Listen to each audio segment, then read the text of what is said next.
Good afternoon, Tom Johnson, along with our Mayor Sue Kempf. Sue, great to see you. Great to see you, Tom. Another week of fair game. Things it's kind of the calm before the storm. We've got an election coming up, and it's kind of goes on now for like a month in advance. But we're ticking down. What did you tell me beforehand? 19 days? 19 days, 19 days. And so, I think the important message is what? People get out to vote? Right. People get out to vote, and the voting centers are going to open if you want to vote in person.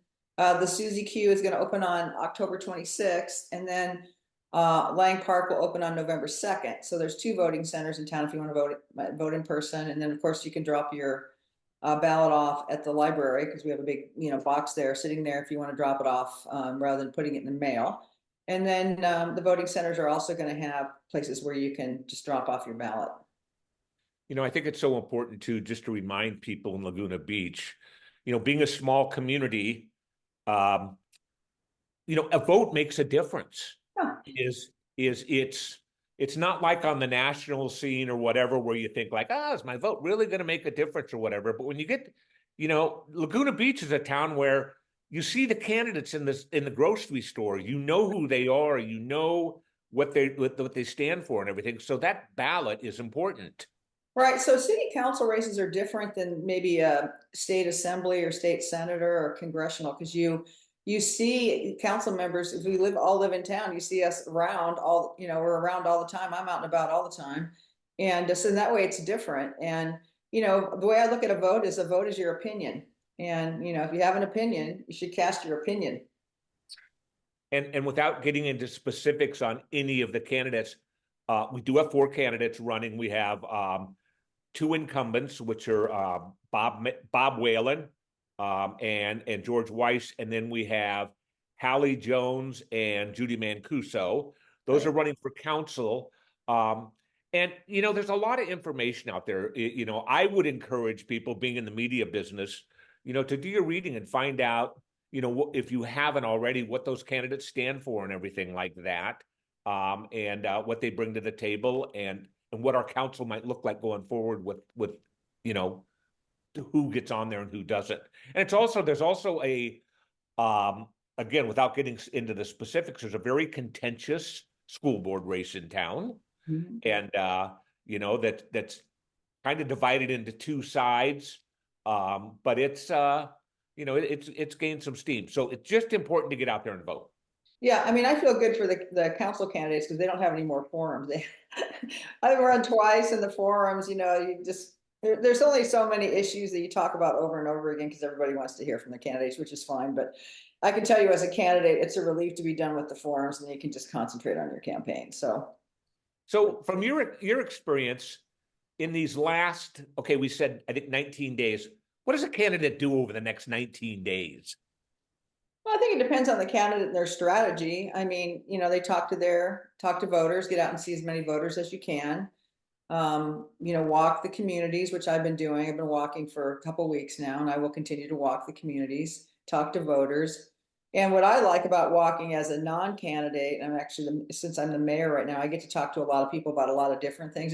It's fun. I actually really like talking to residents. I like, hearing what they think, because there's most of these people never come to council meetings. So for me, I like it. Okay, so I'm going to throw you something out of left field here. It's going to be Stump the Sue, not Stump the Stew, Stump the Sue. Okay. But you have, after the election, you're going to have another month as mayor. Right. You've got your term, and then whatever comes after that and everything. Anything that you have on in your mind that you want to get accomplished before you abdicate the throne? No, we only have one meeting before the election, and I have the things that I'm just going to continue working on. After I'm no longer mayor, I'll just continue working on these things that are important to me. Alex and I are going to be working on some of the issues with homelessness, which is becoming to the forefront of a lot of people's minds. And I'll be working on the downtown. I'll be working on visitor impacts and all the things I've been working on. So, looking back, are you pretty happy with what you got to accomplish this year? Yeah, I mean, it was a difficult year to be mayor because of the summer, particularly. Fortunately, we haven't had any fires this time because last time I was mayor in 2022, we had 2 fires, which, it's a real jolt when you're a city council person in particular, because, you're representing everybody and you're just wishing and hoping for the best for your community. So, Well, if yeah, somebody's been locked up in their house and haven't gotten out or looked out a window, I will tell you the good news is the heat wave's over.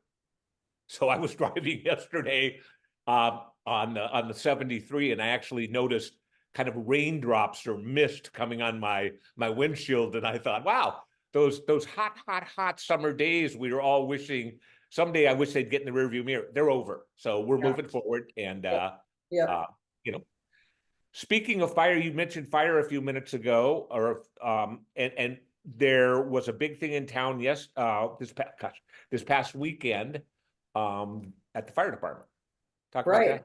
Right. So we had an open house, and it's a great event because we had it from 9 to noon or something, or 9 to 1. I can't remember exactly, but the fire guys are out there. The fire chief was there. The doors are open to the fire department, and the kids came by and they had, they had pink fire hats and, other fire hats for the kids and other pins and stuff. But there was a lot of residents came by. Uh, Council members Orgill and Whalen were also there with me. So we got a chance to talk to a lot of people in the community. The fire department talked to people about how to harden their homes to protect their homes. But, more than anything, it's just a good community event where people get to interact with the fire department, because everybody loves the fire department.